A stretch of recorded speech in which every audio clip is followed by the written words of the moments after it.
इस वक्त आप आराम से बैठकर इस वीडियो को देख रहे हैं, मगर मैं आपको कहूं, आज जिस जगह पर आप अभी बैठे हो वो जमीन आज से करोड़ों साल पहले 8,500 डिग्री के तापमान से उबल रही थी, या जिस जगह पर आप बैठे हैं वो जगह लाखों सालों तक बर्फ से ढकी हुई थी। ये दोनों बातें सच हैं। इस 15 मिनट की वीडियो के अंदर आप पृथ्वी के 450 करोड़ साल के सफर को देखने वाले हैं। जिस जगह आज हमारा सौरमंडल है, वहाँ विभिन्न प्रकार की गैस और धूल के बादल हुआ करते थे।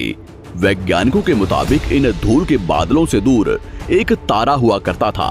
वक्त के साथ साथ उस तारे की ऊर्जा कम होने लगी, जिसके कारण उसके अंदर एक विशाल विस्फोट हुआ। विस्फोट की वजह से अंतरिक्ष की ये धूल एक दूसरे से दबने लगी। इस दौरान बादलों में स्थित धूल के कण दबाव और गर्मी के कारण बड़े उल्कापिंड और पत्थरों में परिवर्तित हो चुके थे, और इसी दबाव की वजह से इन बादलों में स्थित रेडियो एक्टिव पदार्थ ने ग्रेविटी का निर्माण किया। इस ग्रेविटी के कारण बीच में हाइड्रोजन और हीलियम इकट्ठा होने लगे। बीच के इस भयंकर दबाव के कारण एक विशाल विस्फोट हुआ, और इसी विस्फोट के कारण हमारे सूरज का जन्म हुआ। अंतरिक्ष में फैले एस्टेरॉयड यानी क्षुद्र ग्रहों में भारी वजन की वजह से सूरज के करीब आकर सूरज की परिक्रमा करने लगे। धीरे धीरे इन्हीं एस्टेरॉयड में भारी टकराव हुआ, जिसके फलस्वरूप मरकरी, विनस, अर्थ और मार्स जैसे ग्रहों का निर्माण हुआ। वैज्ञानिकों के मुताबिक उस वक्त पृथ्वी और मार्स यानी मंगल ग्रह के बीच थिया नामक ग्रह सूरज की परिक्रमा किया करता था। पृथ्वी पर ग्रेविटी होने की वजह से सूरज की परिक्रमा करने वाले एस्टेरॉयड अब पृथ्वी की परिक्रमा करने लगे, और धीरे धीरे करोड़ों सालों तक ये पृथ्वी पर गिरते रहे। और ऐसी घटना हमारे पड़ोसी ग्रह थिया पर भी हो रही थी, जिसके कारण थिया पृथ्वी के और करीब आने लगा और आकर पृथ्वी से टकराया। इस भयंकर टकराव की वजह से पृथ्वी के हिस्से कणों के रूप में अंतरिक्ष में फैल गए और एक रिंग्स की तरह पृथ्वी की परिक्रमा करने लगे।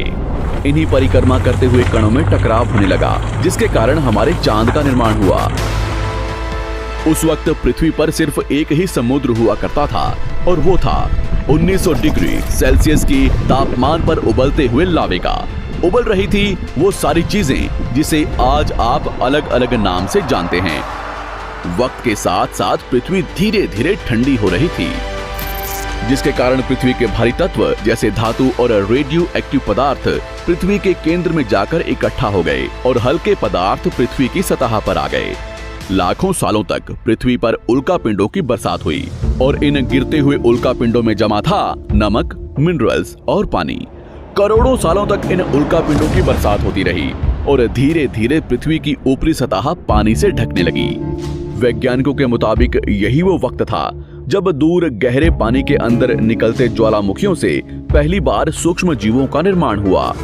लाखों सालों बाद की तादाद में ज्वालामुखी निकलने लगे, और आने वाले लाखों सालों तक इन ज्वालामुखियों का निकलना जारी रहा, जिससे पानी के ऊपर जमीन का निर्माण हो रहा था। इस वक्त भी पृथ्वी पर वातावरण ना होने की वजह से अंतरिक्ष से उल्कापिंडों की बरसात हो रही थी। आज से लगभग 300 करोड़ साल पहले पृथ्वी पर ऐसा वक्त आया जब पृथ्वी का वातावरण लगभग स्थिर होने लगा था। ज्वालामुखी निकलने धीरे हो गए थे, और पृथ्वी का एक दिन 12 घंटे का हुआ करता था। साल बीतते गए, और धीरे धीरे ये सूक्ष्म जीव विकसित होते गए और समूह में रहने लगे।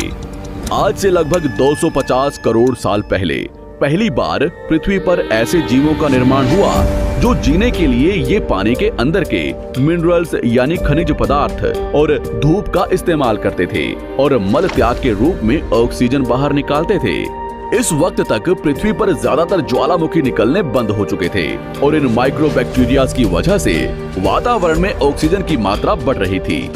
वातावरण में ऑक्सीजन बढ़ने की वजह से पृथ्वी का वायुमंडल बनना शुरू हुआ, और आने वाले हजारों सालों तक वातावरण में ऑक्सीजन की मात्रा बढ़ती रही, जिसकी वजह से पृथ्वी के ज्यादातर हिस्सों में ये सूक्ष्म जीव फैल गए।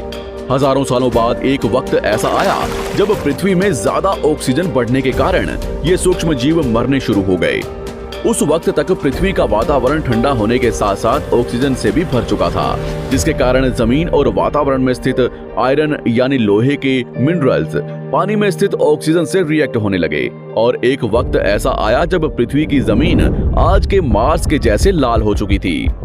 वक्त बीतने के साथ साथ धरती की टेक्टोनिक प्लेट्स में दरार होने लगी, जिसके कारण पृथ्वी के अंदर का लावा जमीन की तरह कई लाखों सालों तक खुला उबलता रहा और यही वो कारण था जिसके कारण पृथ्वी के वातावरण में कार्बन डाइऑक्साइड की मात्रा बहुत बढ़ गई और पृथ्वी पर एसिड की वर्षा शुरू हो गई। एसिड रेन की वजह से पृथ्वी का तापमान घटने लगा और तापमान इतना घटा कि पृथ्वी के ऊपर स्थित पानी बर्फ में परिवर्तित होने लगा।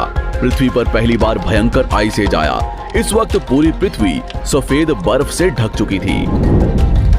आमतौर पर जब धरती पर सूरज की किरणें गिरती हैं, तब जमीन उन किरणों को सोख लेती है, मगर क्योंकि पूरी पृथ्वी बर्फ से ढक चुकी थी और क्योंकि बर्फ सफेद और चमकीली होती है, जिसके कारण सूरज की किरणें धरती पर गिरने के बाद वापस चली जाती थी।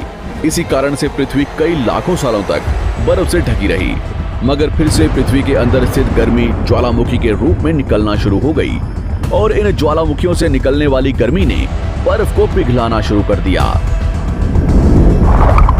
इसी बीच पृथ्वी की गहराई में बचे कुछ सूक्ष्म जीव धीरे धीरे बदल रहे थे और अब वो ऑक्सीजन को अपने शरीर को बड़ा और जटिल बनाने के लिए इस्तेमाल करने लगे थे। इस बीच पानी में अलग से भी छोटे समुद्री पौधे निकलने शुरू हो चुके थे। बाहर जैसे जैसे ज्वालामुखी निकल रहे थे, वैसे वैसे वातावरण कार्बन डाइऑक्साइड की वजह से गर्म हो रहा था।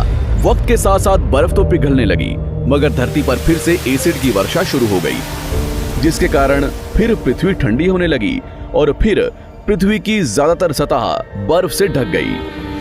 ऐसा बार बार कई हजारों सालों तक होता रहा और इसी कारण से अब समुद्री जीव धीरे धीरे वातावरण के हिसाब से विकसित हो रहे थे। इस बीच कई सारे जीव और समुद्री जंगल्स विलुप्त हो गए, मगर जो बच गए वो धीरे धीरे पृथ्वी के बदलते तापमान के हिसाब से ढलते गए और अब हजारों सालों बाद समुद्री पेड़ बर्फ की वजह से पूरी तरह से मरते या सूखते नहीं थे। अब सूक्ष्म जीव समुद्री जीव बन चुके थे। जब फिर से ज्वालामुखियों ने पृथ्वी की बर्फ को पिघलाना शुरू किया, तब ये समुद्री पेड़ जल्दी विकसित होकर फैल गए। धीरे धीरे वातावरण में ऑक्सीजन की मात्रा बढ़ने लगी और पृथ्वी पर होने वाली एसिड की वर्षा कम होने लगी। वातावरण में ऑक्सीजन आने की वजह से पृथ्वी की ओजोन लेयर्स मोटी होने लगी और आज से लगभग 47 करोड़ साल पहले पृथ्वी की ऊपरी सतह पर पहली बार मोसोस नामक प्लांट उगना शुरू हुआ। वक्त के साथ साथ जमीन पर अलग अलग प्रकार के पौधे और पेड़ उगना शुरू हुए। एक वक्त ऐसा आया जब जमीन के पेड़ों की लंबाई लगभग 80 से 100 फीट जितनी या आज के 5 से 6 मंजिला बिल्डिंग जितनी ऊंची हो चुकी थी। ये वो वक्त था जब समुद्री जानवर समुद्र से बाहर निकल रहे थे और जमीनी जानवरों में परिवर्तित हो रहे थे। धरती की ज्यादातर जमीन एक जगह इकट्ठी हो चुकी थी, जिसे आज हम पैंजिया महाद्वीप के नाम से जानते हैं। पृथ्वी का वातावरण और तापमान लगभग स्थिर हो चुका था और अब करीब 21 से 23 घंटे का दिन हुआ करता था। अब समुद्री जीव पानी से बाहर रहने लगे थे और वातावरण के हिसाब से उनके शरीर का रंग रूप बदल रहा था। धीरे धीरे ये जमीनी जानवर डायनासोर्स में परिवर्तित हो गए। जिन डायनासोर्स ने पेड़ पौधे खाने शुरू कर दिए, उनका शरीर लंबा और विशाल रूप से विकसित होने लगा। कुछ डायनासोर्स शिकार किया करते थे, जिसके कारण वे छोटे और तेज होते चले गए।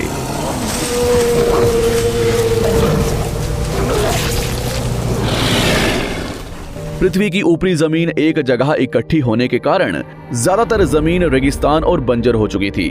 ज्यादातर जंगल समुद्र के करीब हुआ करते थे, जिसमें डायनासोर्स रहा करते थे। आज से लगभग 20 करोड़ साल पहले पैंजिया महाद्वीप टूटना शुरू हो गया।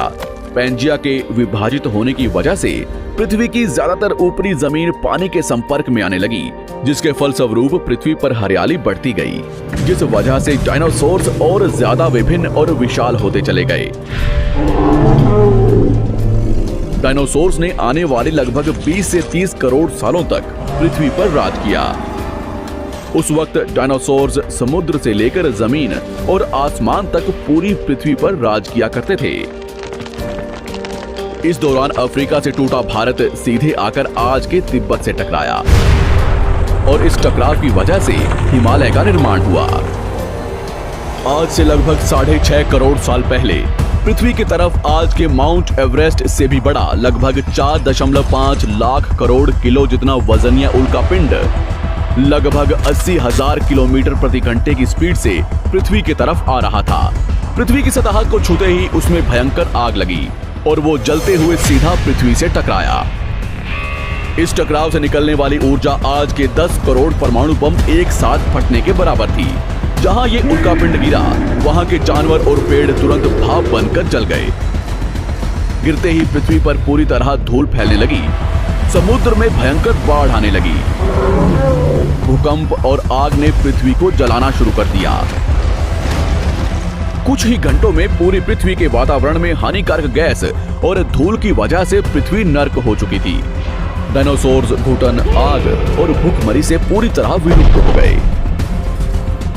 इस वक्त हमारे पूर्वज जमीन के अंदर रहा करते थे, जिसके कारण वो इस विशाल प्रलय से बच गए।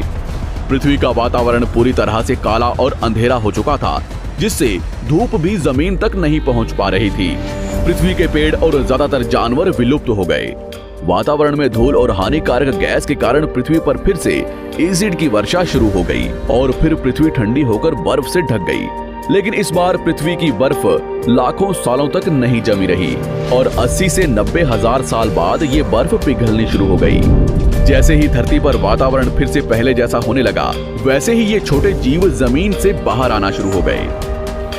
उस वक्त पृथ्वी की बर्फ पिघलनी शुरू ही हुई थी, जिसके कारण अफ्रीका में घने ठंडे जंगल हुआ करते थे और इसी बीच ये जमीनी जीव बंदरों में परिवर्तित हुए। मगर जैसे जैसे पृथ्वी गर्म होने लगी, वैसे वैसे अफ्रीका के ये जंगल सूखने लगे। जंगल की चीजें खाने वाले बंदरों को खाने की कमी होने लगी। खाने की तलाश में इन बंदरों ने अपने पैरों पर चलना शुरू कर दिया, जिससे उन्हें दूसरे जानवरों के शिकार करने में मदद मिलती थी। धीरे धीरे बंदर एप्स यानी वानर में परिवर्तित हुए। खाने की तलाश में ये एप्स पृथ्वी के दूसरे हिस्सों में फैलने लगे और धीरे धीरे उनके शरीर का रंग रूप वहां के मौसम के हिसाब से बदलता गया। वक्त के साथ साथ हम आदिवासी बने। हमने हथियारों से लेकर आग का आविष्कार किया। हम धीरे धीरे इंसान के रूप में विकसित हुए। हमने धर्म से लेकर परिवार, भाषा और संस्कृति का निर्माण किया और वक्त के साथ साथ हम विकसित होते चले गए और आज हम इस पृथ्वी की सबसे विकसित प्रजाति बन चुके हैं। पृथ्वी को आज के जैसे बनने में लगभग 450 करोड़ साल का वक्त लगा है और हमें एक छोटे जमीन में रहने वाले जानवर से इंसान बनने में कई लाखों सालों का। मगर हमने इन 100 सालों में जितना पृथ्वी को गंदा और तबाह किया है, उतना आज तक किसी भी प्रजाति ने नहीं किया होगा। हम फिर से धरती को गर्म कर रहे हैं और कार्बन डाइऑक्साइड की मात्रा बढ़ा रहे हैं। वैज्ञानिकों का मानना है कि पृथ्वी पर फिर से विशाल परिवर्तन होने वाला है। भविष्य में पृथ्वी कैसी होगी, जानेंगे हमारी अगली वीडियो में।